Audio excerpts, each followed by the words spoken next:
Blooms taxonomy, Bloom का वर्गीकरण। Taxonomy क्या होता है? ये टेक्सोनॉमी चीज़ों को उनकी विशेषताओं के आधार पर अगर हम उनको अलग अलग कैटेगरीज में बांटते हैं तो ये है टेक्सोनॉमी।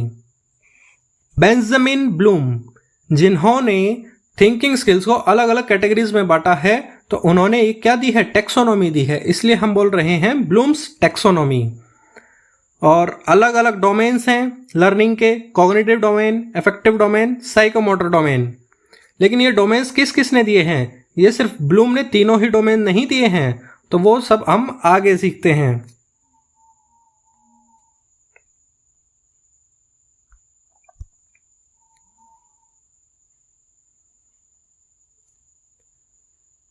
कॉग्निटिव डोमेन संज्ञानात्मक जो है हमारी थिंकिंग से रिलेटेड, हमारे ब्रेन से रिलेटेड, तो ये डोमेन दिया है बेंजामिन ब्लूम ने।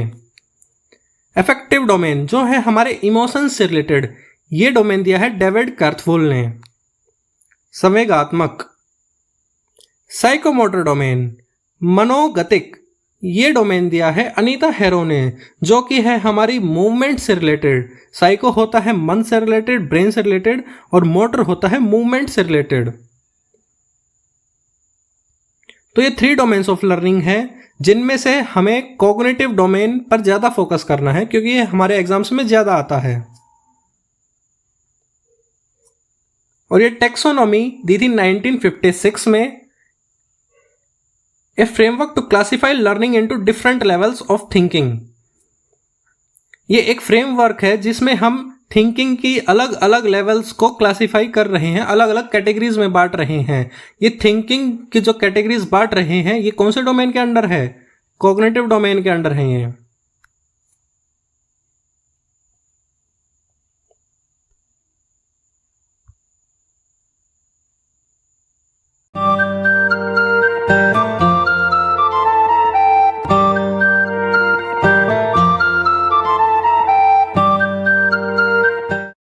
कॉग्निटिव डोमेन की बात करेंगे जिसके अंडर है थिंकिंग स्किल्स, चिंतन कौशल।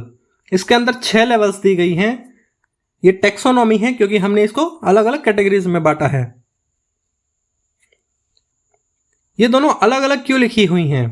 क्योंकि स्टार्टिंग में जब ब्लूम्स की टेक्सोनॉमी आई वो आई थी 1956 में फर्स्ट टाइम, जो थी नाउन के ऊपर बेस्ड। नाउन मतलब किसी भी चीज का नाम। और ये लेवल्स नीचे से स्टार्ट हो रही हैं, ये बात ध्यान रखना। फर्स्ट है knowledge, comprehension, application, analysis, synthesis, evaluation. इन सभी का क्या मतलब है वो हम आगे सीखेंगे। उससे पहले ये देखो, उसके बाद जो रिवाइज की गई टेक्सोनॉमी वो की गई थी 2001 में। यह है वर्ब बेस्ड। वर्ब मतलब क्रिया, मतलब काम। नाउन नाम, वर्ब काम। ये है नाम के ऊपर बेस्ड, ये है काम के ऊपर बेस्ड। और इसमें एक चीज और बड़ी इंपॉर्टेंट है जो कि आपको ध्यान रखनी है कि पहली वाली में इवैल्यूएशन 6th लेवल पे थी जो कि 5th लेवल पे कर दी गई सेकंड में, और सिंथेसिस मतलब क्रिएट करना, बनाना, वो 5th से 6th लेवल पे प्रमोट कर दिया गया। इन सभी 6 कैटेगरीज में से जो स्टार्टिंग वाली 3 है, फर्स्ट, सेकंड, थर्ड, ये है lower order thinking skills, lots. निम्न स्तरीय चिंतन कौशल, इनमें आपकी थिंकिंग का यूज कम होता है। ये बेसिक थिंकिंग स्किल्स हैं। और 4th, 5th, 6th जो ऊपर वाली 3 लेवल्स हैं, ये है हायर ऑर्डर थिंकिंग स्किल्स, उच्च स्तरीय चिंतन कौशल। इनमें आपकी थिंकिंग का बहुत ही ज्यादा यूज होता है as compare to first, second, third. इन्हें हॉट्स भी बोलते हैं, जो कि आजकल हमारे क्वेश्चंस बनाते टाइम भी यूज किए जाते हैं। एग्जाम्स में भी आपको दिखेंगे हॉट्स क्वेश्चंस। तो इन सभी 6 लेवल्स को समझते हैं कि इनका क्या क्या मतलब है। फर्स्ट है रिमेंबर, मतलब याद करना, जस्ट रिकॉल और मेमोराइज फैक्ट्स, हमें बस फैक्ट्स को याद करना है डायरेक्टली। सेकेंड है understand, explain ideas in your on words, हमें आइडियाज अपने वर्ड्स में एक्सप्लेन करने हैं। हम समझेंगे तभी तो एक्सप्लेन कर पाएंगे। तो यह है अंडरस्टैंड, इसमें हमारा दिमाग फर्स्ट के कंपैरिजन में थोड़ा और ज्यादा यूज होगा। थर्ड है अप्लाई, अप्लाई मतलब किसी चीज को समझना फिर उसको किसी और काम में अप्लाई करना। यूज व्हाट यू लर्नड, जो आपने सीखा है उसका यूज करना, रियल लाइफ में यूज करना। फोर्थ है analyse, break down information and find relationships. कोई बड़ी इंफॉर्मेशन है, हम उसको पार्ट्स में बांटेंगे और फिर उसके पार्ट्स को ध्यान से समझेंगे और क्या करेंगे, उन सभी के बीच में रिलेशंस फाइंड करेंगे पार्ट्स में। फिफ्थ है इवेल्युएट, जज समथिंग एंड गिव रीजंस। किसी चीज को जज करना और उसके रीजंस देना, मूल्यांकन करना। सिक्स्थ लेवल है क्रिएट, ये है highest level. Make something new using your knowledge, जो आपके पास ज्ञान है, जो आपके पास नॉलेज है, उसका यूज करके आपको कुछ नया बनाना है। देखो अप्लाई में क्या था, आपने जो सीखा है उसी का यूज करना है, वही लगाना है डायरेक्ट ज्ञान। लेकिन सिक्स्थ में क्या है कि आपके पास जो नॉलेज है उसका यूज करके कुछ नया क्रिएट करना है आपको, समझे। इन सभी लेवल्स पे जब एग्जाम में क्वेश्चन आता है तो उसमें आपसे पूछा जाता है कि ये कौन सी लेवल से रिलेटेड है। इस क्वेश्चन के सॉल्यूशन में आपको कौन सी लेवल से थिंक करना पड़ेगा, आपकी कौन सी थिंकिंग स्किल यूज होगी। तो अब उसका कैसे पता लगाए और किस टाइप के क्वेश्चंस आते हैं, तो वो एग्जांपल्स अब देखते हैं आगे।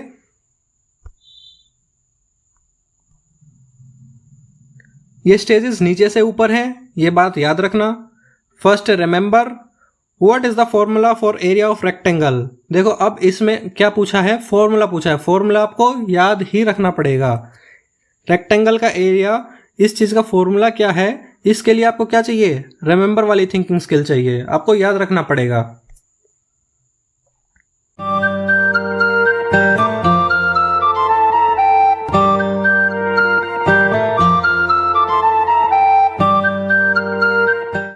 सेकंड है understand, explain photosynthesis in your own words. हमें अगर फोटोसिंथेसिस की प्रोसेस को अपने शब्दों में समझाना है तो उसे पहले खुद समझना पड़ेगा। अंडरस्टैंडिंग वाली थिंकिंग स्किल हमारी यूज होगी इसमें। थर्ड है apply, use the concept of area to calculate carpet size. Area का जो कंसेप्ट आपने सीखा है उसका यूज करके आपको क्या निकालना है, कारपेट का साइज निकालना है आपको, कारपेट का कितना एरिया आपको वो निकालना है। तो अप्लाई में क्या है, use what you have learned. तो आपने जो सीखा है उसका यूज करना है, किसमें, रियल लाइफ एग्जांपल में यूज करना है, तो यह है अप्लाई। फिर जो हायर ऑर्डर थिंकिंग स्किल्स हैं 3, उनमें क्या है, फोर्थ है analyse, differentiate between need and want. आपको डिफरेंशिएट करना है, कोई कंपैरिजन करना हो, कोई डिफरेंशिएशन करना हो तो उसमें आपको क्या करना पड़ेगा, एनालाइज। किसी बड़ी इंफॉर्मेशन को छोटे छोटे पार्ट्स में बांटकर उसको समझना पड़ेगा। तो जैसे नीड और वांट में क्या अंतर है ये बताने के लिए आपको पहले दोनों को बारीकी से समझना पड़ेगा, तभी तो आप अंतर बता पाओगे। फिफ्थ है इवेल्युएट, जज which method of teaching is more effective. आपको जज करना है कि टीचिंग का, शिक्षण का कौन सा तरीका ज्यादा इफेक्टिव है, ज्यादा प्रभावी है। एक तो टीचर बोर्ड के सामने खड़ा होकर आपको प्लेन टेक्स्ट में पढ़ा दे, वो आपको ज्यादा टाइम तक याद रहेगा, एग्जाम में याद रहेगा या नहीं रहेगा, वो आपको जज करना है। या फिर एक टीचर आपको अट्रैक्टिव तरीके से पढ़ाए जिसमें विजुअल्स भी हैं, जैसे कि हम आपको पढ़ा रहे हैं, तो या फिर ये आपको ज्यादा अच्छे से समझ आ रहा है। तो ये टीचिंग मेथड कौन सा आपके लिए परफेक्ट है, ये आपको जज करना पड़ेगा और जज करके हमें कमेंट में भी बताना है। सिक्स्थ है create a new story using given characters. आपको कुछ 3-4 कैरेक्टर्स दे दिए गए और उन्हीं कैरेक्टर्स का यूज करके आपको क्या करना है, एक नई स्टोरी बनानी है, क्रिएट करना है। तो ये क्या है, हाईएस्ट लेवल ऑफ थिंकिंग है, क्रिएट करना, खुद से बनाना पड़ेगा आपको। इसमें पका पकाया नहीं मिलेगा इसमें। यह है सिक्स्थ लेवल क्रिएट। अब इन क्वेश्चंस के एग्जांपल्स तो देख लिए आपने, आपको ये तो समझ आ गए, लेकिन अगर किसी और दूसरे टाइप का क्वेश्चन आपके सामने आया तो फिर कैसे पता लगाओगे कि ये इसी लेवल का है या दूसरी लेवल का है, किस लेवल का है। तो अब जो कॉमन वर्ड्स होते हैं इनमें आप वो समझिए ताकि आप आसानी से पता लगा पाएं। Action verbs used in questions, जो कॉमनली क्वेश्चंस में यूज हो जाती हैं। ये आपको रटने की ज़रूरत बिल्कुल भी नहीं है, बस आप एक बार देख लीजिए, समझ लीजिए, आपकी हेल्प हो सकती है इनसे। रिमेंबर, याद करना, इसमें होगा डिफाइन, लिस्ट, रिकॉल, रिकॉग्नाइज। आपको कोई चीज़ रिकॉल करनी पड़ेगी, रिकॉग्नाइज करनी पड़ेगी, तो उसमें आपकी रिमेंबर वाली थिंकिंग स्किल यूज होगी। अंडरस्टैंड में डिस्क्राइब करना, डिस्क्राइब कैसे कर पाओगे, आप कुछ समझोगे खुद, उसके बाद ही तो आप समझा पाओगे। एक्सप्लेन करना हो, समराइज करना हो अपने वर्ड्स में, या इंटरप्रेट करना हो किसी नॉलेज को, तो उसमें आपको अंडरस्टैंडिंग वाली थिंकिंग स्किल चाहिए। अप्लाई में डेमोन्स्ट्रेट, सोल्व, यूज, इम्प्लीमेंट करना, अप्लाई करना, डेमोन्स्ट्रेट करना, कुछ करके एक्सपेरिमेंट करके दिखाना, इसमें अप्लाई चाहिए। एनालाइज, किन्हीं 2-3 चीज़ों को कंपेयर करना, कॉन्ट्रास्ट, डिफ्रेंशिएट करना, एग्जामिन करना, उनको बारीकी से समझना, फिर उनके बारे में बताना, तो ये किस में आएगा, एनालाइज में आएगा। Evaluate, assess, argue, defend, critique, आपको डिफेंड करना है। क्यों? आप जज करोगे तो उसका रीजन भी तो दोगे, तो इसमें आपको इवेल्युएशन वाली थिंकिंग स्किल चाहिए, मूल्यांकन करना पड़ेगा आपको। और क्रिएट में डिज़ाइन, कुछ नया डिज़ाइन करना, कुछ नया डेवलप करना, बनाना, कंस्ट्रक्ट करना, कंपोज करना, तो ये किस में आएंगे, क्रिएट में आएंगे। तो ये कुछ कॉमन वर्ड्स है जो आपको क्वेश्चंस में दिखते रहेंगे।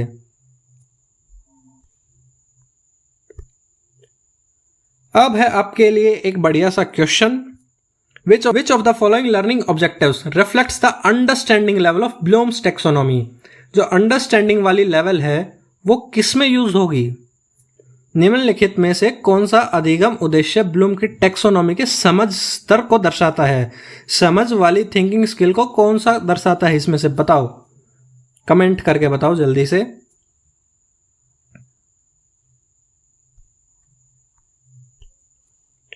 सुरीली सफलता shorts for small but important content, जो छोटा कंटेंट है लेकिन आपके लिए काफ़ी इंपॉर्टेंट है वो आपको शॉर्ट्स में मिलेगा। आपकी होलिस्टिक प्रोग्रेस के लिए, ओवरऑल डेवलपमेंट के लिए आपको पोस्ट मिलेंगी। और study material for PRT, TGT, PGT, NTT, specially for special educators, इन सभी का स्टडी मटेरियल मिलेगा आपको। कैसे मिलेगा? For notes check direct link in description box, या तो आप डिस्क्रिप्शन बॉक्स में लिंक चेक कर लो, या फिर सुरीली सफलता के बायो लिंक्स में मिल जाएगा आपको।